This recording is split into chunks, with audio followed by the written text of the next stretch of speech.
বিশেষ একটা সংবাদ মাধ্যমে কিছু খবর বীরভূম জেলায় ঘুরছে, তার পরিপ্রেক্ষিতে আমার যেটা বক্তব্য, সেখানে বলা হচ্ছে নাকি বীরভূম জেলা পরিষদ 11 নম্বর পজিশন আছে।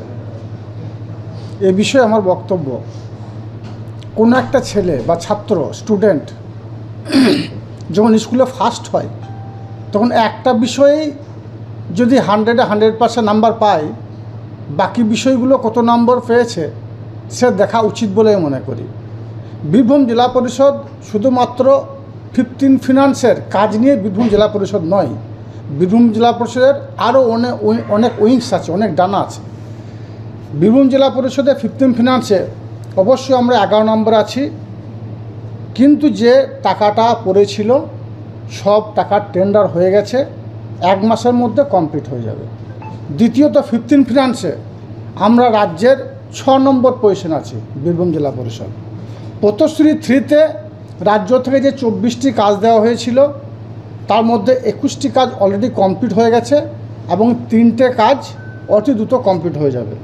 স্টেট ফান্ডে 14টি স্কিম ধরা হয়েছিল, সেগুলি প্রায় কমপ্লিটের মুখে। হেলথ ডিপার্টমেন্টে আমরা ভালো পজিশন আছি। বাংলার যে বাড়ি 52,815টি বাড়ির কথা আমাদের মাননীয় মুখ্যমন্ত্রী মাননীয় মমতা বন্দ্যোপাধ্যায় বলেছে, যেটা কেন্দ্র সরকার দেয়নি, তার 98% টাকা আমরা অলরেডি যারা গ্রাহক উপভোক্তা তাদের অ্যাকাউন্টে দিয়ে দিয়েছি। 2% বাকি আছে, তাদের অ্যাকাউন্টে মিস্টেক আছে বা কোনো মিস্টেক থাকার জন্য আমাদের বিডিও এন্ড থেকে এগুলি অতি দ্রুত তদন্ত চলছে এবং এটাও কমপ্লিট হয়ে যাবে।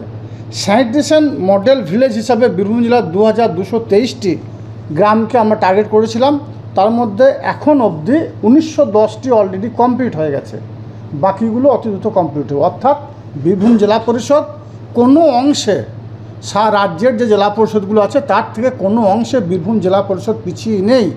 যে বা যিনি বা যারা এটাকে প্রচার করছেন সংবাদ মাধ্যমে, তাদের উদ্দেশ্যে বলতে চাই যে ভালো করে বিষয়টা জানুন।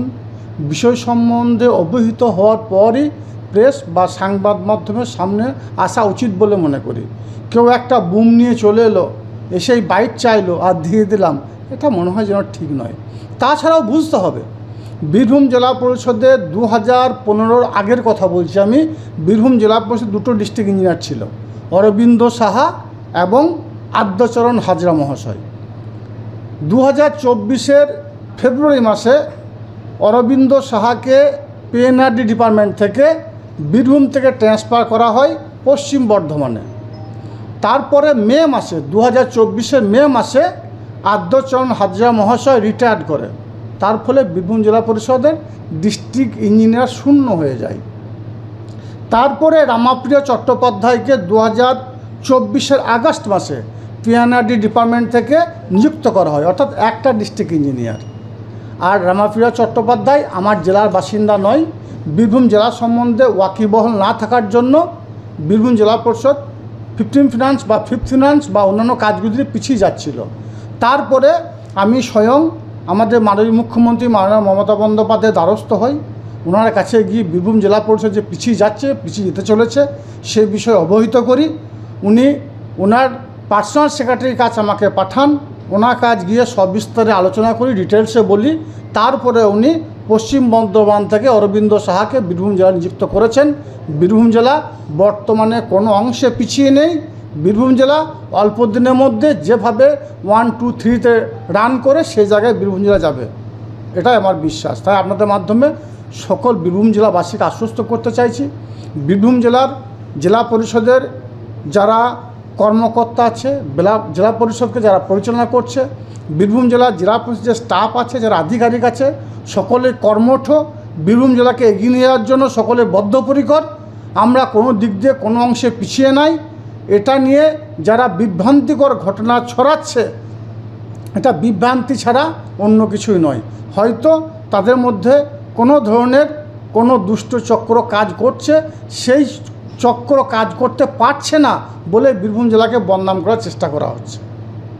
আপনার দলের সভাপতি কি চক্রান্ত হলেও হতে পারে, এ বিষয়ে দ্বিমতের কোনো অবকাশ নেই। যেই এটা নিয়ে বক্তব্য রাখছে তিনাকেই বলবো যে তিনি চক্রান্ত করার চেষ্টা করছেন, বীরভূম জেলাকে বদনাম করার চেষ্টা করছেন। বীরভূম জেলা এগিয়ে আছে, বীরভূম জেলা কোনো অংশে পিছিয়ে নেই। তাহলে উদ্দেশ্যটা কী হবে?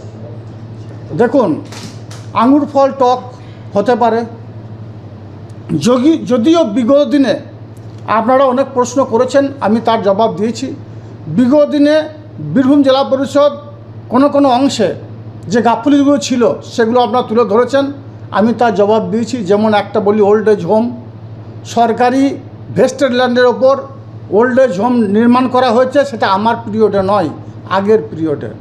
সেখানে বর্তমানে 5 স্টার হোটেল চলছে, আমি রেভিনিউ নিইনি, এটা আমার অপরাধ হতে পারে। বোলপুরে যে সবুজপত্র, আদিবাসীদের প্রপার্টির ওপর সবুজপত্র নির্মাণ হচ্ছে, সবুজপত্র আদিবাসীরা আমার কাছে সে অভিযোগ জানায়, আমি ডিএমকে ফরওয়ার্ড করি এবং সেটা বন্ধ হয়ে যায়। তারপর জানি না কী কারণে সেই নির্মাণ আবার শুরু হয়ে গেল। তো এইসব বিষয়ে প্রতিবাদ আমি করি, হয়তো এটাও তার কারণ হতে পারে। আমি যতদিন এই চেয়ারে থাকবো, আমার মাথার ওপর যতদিন আমাদের মাননীয় মুখ্যমন্ত্রী মাননীয় মমতা বন্দ্যোপাধ্যায় আছেন, ততদিন পর্যন্ত সততা এবং নিষ্ঠার সঙ্গে কাজ করে যাব। কে কী বলল সেদিকে কর্ণপাত করব না। বীরভূম জেলা এগিয়ে আছে। যে বা যারাই বা যে চ্যানেল এটা দেখাচ্ছেন, যে সোশ্যাল মিডিয়া দেখাচ্ছেন, তাদের উদ্দেশ্যে বলবো, যে কোনো খবর করার আগে সে বিষয় সম্বন্ধে অবহিত হওয়ার প্রয়োজন আছে। আচ্ছা, জেলায় যিনি বলছেন তিনি তৃণমূলের একটা বড় মুখ, যিনি মানে আপনি উত্তর দিচ্ছেন তৃণমূলের মুখ, তাহলে মানুষের মধ্যে কি একটা আসছে না জেলা পরিষদের সঙ্গে দলের কি কোনো সংঘাতে যায়? দেখুন, অবশ্যই সংঘাত তো আছে। 2 বছর হয়ে গেল, 2023-এ নির্বাচন করেছি, 24-এ নির্বাচন করেছি। বীরভূম জেলা কোর কমিটির সদস্য হিসাবে আমি বলছি, বীরভূম জেলা একটা বোমাবাজি হয়নি, গুলিবাজি হয়নি, আপনারা দেখিয়েছেন। বীরভূম জেলা ব্যাপকভাবে মাটি মানুষের সরকার প্রতিষ্ঠিত হয়েছে। মমতা বন্দ্যোপাধ্যায়, অভিষেক বন্দ্যোপাধ্যায় যাকে মোহিত করেছে, ব্যাপক ভোটের ব্যবধানে জিতেছে। কিন্তু কি জানি কি অজানা কারণে মাত্র কয়েক মাস হলো বীরভূম জেলায় আবার সেই একই বিষয় চালু হচ্ছে। কোথাও বোমা উদ্ধার হচ্ছে, কোথাও গুলিবাজি হচ্ছে, কোথাও পুলিশকে মারা হচ্ছে। এটা কেন হচ্ছে, কী জন্য হচ্ছে আমার জানা নেই। না হয় বাঞ্ছনীয় বলে আমি মনে করি। তাহলে আপনার সাথে সভাপতি, দলের সভাপতি, কোথাও কমিউনিকেশন গ্যাপ রয়েছে? আমার সঙ্গে কারো কোনো কমিউনিকেশন গ্যাপ নেই। বীরভূম জেলার দায়িত্বে স্বয়ং মাননীয় মুখ্যমন্ত্রী মমতা বন্দ্যোপাধ্যায় আছেন। তিনি নিজের কাঁধে বীরভূম জেলার দায়িত্ব তুলে নিয়েছেন, কোর কমিটি করে বীরভূম জেলাকে পরিচালনা করছেন। আমি সেই কোর কমিটির একজন সদস্য হিসেবে বলছি, যতক্ষণ পর্যন্ত রাজ্য থেকে কোনো নির্দেশ না আসবে ততক্ষণ পর্যন্ত কোর কমিটি বীরভূম জেলা চালাচ্ছে, কোর কমিটি বীরভূম জেলা চালাবে। মমতা বন্দ্যোপাধ্যায় যদি একটা গাছকে দাঁড় করিয়ে দেয়, যদি বলে এই তোর নেতা এই বীরভূম জেলা চালাবে, আমি তাকেই মেনে নেব। যতক্ষণ পর্যন্ত রাজ্যের থেকে কোনো প্রেস মিট বা কোনোভাবে আমাদের কাছে কোনো মেসেজ না আসবে ততক্ষণ পর্যন্ত বীরভূম জেলা কোর কমিটি চালাচ্ছে, কোর কমিটি চালাবে। কারণ আমি মমতা বন্দ্যোপাধ্যায় যতক্ষণ পর্যন্ত রাজ্য থেকে বা আমাদের রাজ্য সভাপতি সুব্রত বক্সী মহাশয় যতক্ষণ কোনো মেসেজ আমাদেরকে না দেবে, আমরা যেটা জেনেছি, যেটা শুনেছি, স্বয়ং মাননীয় মুখ্যমন্ত্রী মমতা বন্দ্যোপাধ্যায় বীরভূম জেলাকে বিভিন্ন ভাগে ভাগ করে দিয়েছেন। বীরভূম জেলা সেভাবেই চলছে, সেভাবেই চলবে। তাই আপনাদেরকে আজকে ডেকে এই বিষয়টা অবহিত করার জন্যই আমি এখানে ডেকেছিলাম। ধন্যবাদ। দ্য সহজ পাঠ, সহজ কথা, সঠিক তথ্য।